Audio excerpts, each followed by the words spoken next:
Good morning. It's good to be with you on this Tuesday morning as we start now one of my favorite of the minor prophets. There are some of the minor prophets I really don't know a lot about. I enjoyed reading Nahum.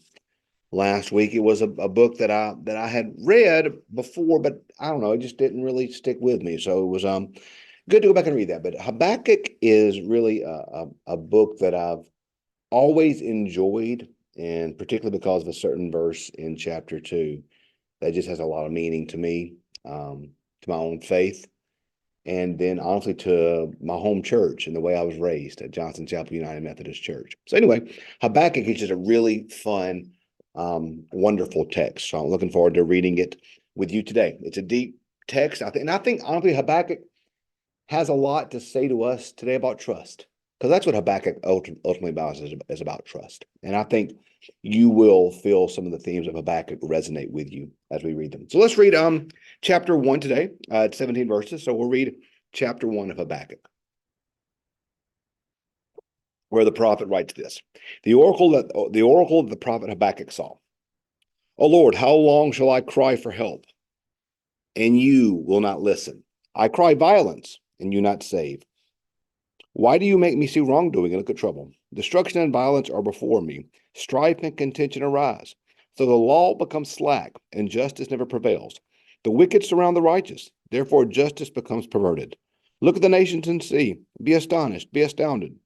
For a work is being done in your days that you would not believe if you were told.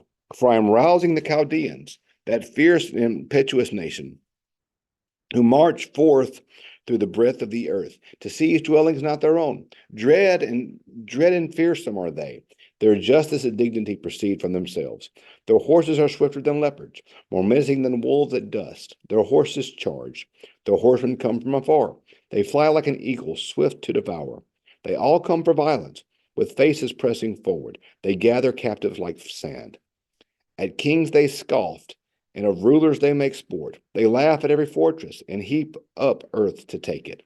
Then they sweep like the wind, and transgress and become guilty. Their own might is their God. Are you not from old? O Lord my God, my Holy One, you shall not die. O Lord, you have marked them for judgment, and you, O Rock, have established them for punishment. Your eyes are too pure to behold evil, and you cannot look on wrongdoing. Why do you look on the treacherous and are silent when the wicked swallow the more righteous than they? You have made people like the fish of the sea, like crawling things that have no ruler. The enemy brings all of them up with a hook. He drags them out with his net. He gathers them with his seine. He rejoices and exalts. Therefore, he sacrifices his net and makes offerings in his seine. For by them his portion is lavish, his food is rich. Is he then to keep on emptying his net and destroying the nations without mercy? Okay, so you have just heard the heart of Habakkuk's complaint. And it's a complaint you may be familiar with today. You know what that complaint is?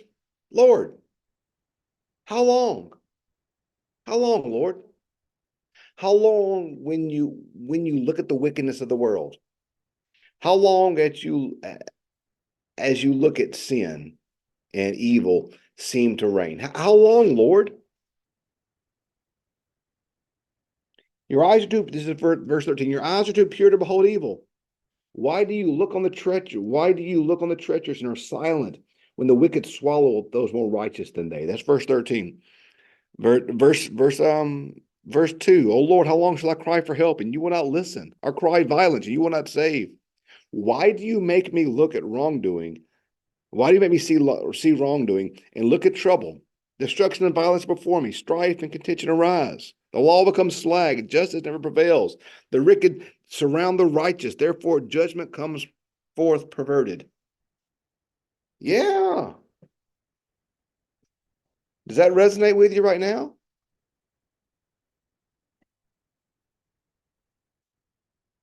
Destruction and violence are before me, strife and contention arise.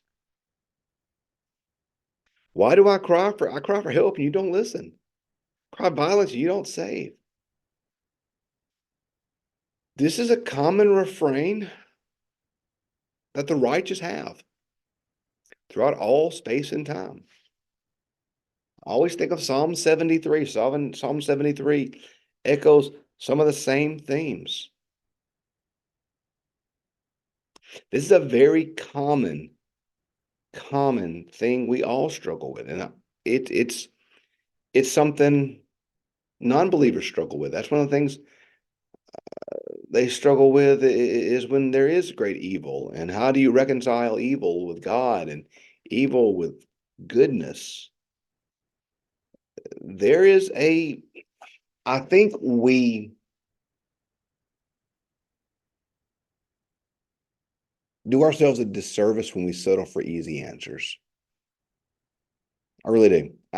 I think we do ourselves a disservice when we don't wrestle with these type of questions. There is evil in the world. There is. There are things happening in the world that I don't understand. Young men and women who are sick, children battling cancer, brokenness, abuse. And there are people who make mistakes, y'all, but let's be honest, there are people in life who are evil. You know, when you look at some of the evil being perpetrated in the world, there is evil and darkness out there. And I think we do a disservice as well when we don't take that evil seriously. We try to make evil clinical. There's just evil out there, y'all. And we struggle to make sense of evil. And I can give you theological reasons for evil. We can talk about the fallenness of the world, the fallenness of humanity, the fallenness of our own heart. I mean, that's, we can talk about that all day long. I often say that's cold comfort. I can tell you that, but it doesn't make it better. It doesn't make it feel better, does it? To talk about sickness and pain and death and give a theological explanation for it, but it doesn't make it feel better. We live in a world that's fallen, and sometimes bad things happen for no good reason to people that don't deserve it. Habakkuk's wrestling with these things. And I think it's okay to wrestle.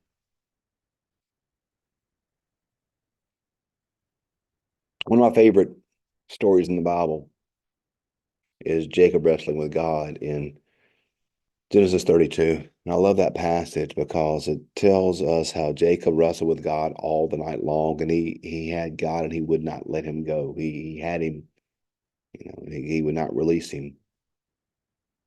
And they wrestled throughout the night.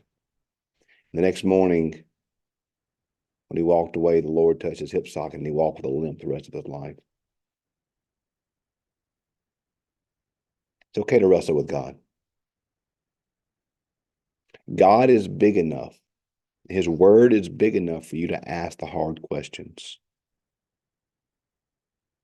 His word is big enough. He is big enough for you to bring your doubts to him and your fears and your worries.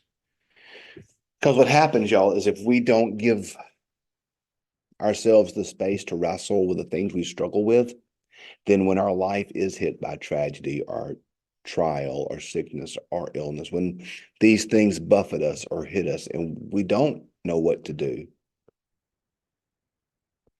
we don't really give ourselves space to grow. I don't. The older I get, the more I become okay with intellectual humility. When I was young, I thought I used to have to know everything. I wanted to know everything. And as I've gotten older, I don't. I don't. There are mysteries that I'm never going to understand. There are things I'm never going to solve. There's problems that I can't fix. I got hard enough time in my life loving folk, I have a hard enough time in my life trying to love God and love neighbor. I, I don't have always the mental energy to ponder all of the problems of the cosmos or all the grand problems of evil. I have enough problem trying to love the guy who cut me off in traffic today,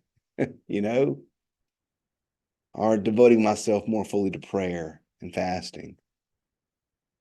Habakkuk is wrestling with the great evil in the world. And I don't want to rush into an answer today because we're going to see an answer in the coming chapters. This is a comeback from more devotional.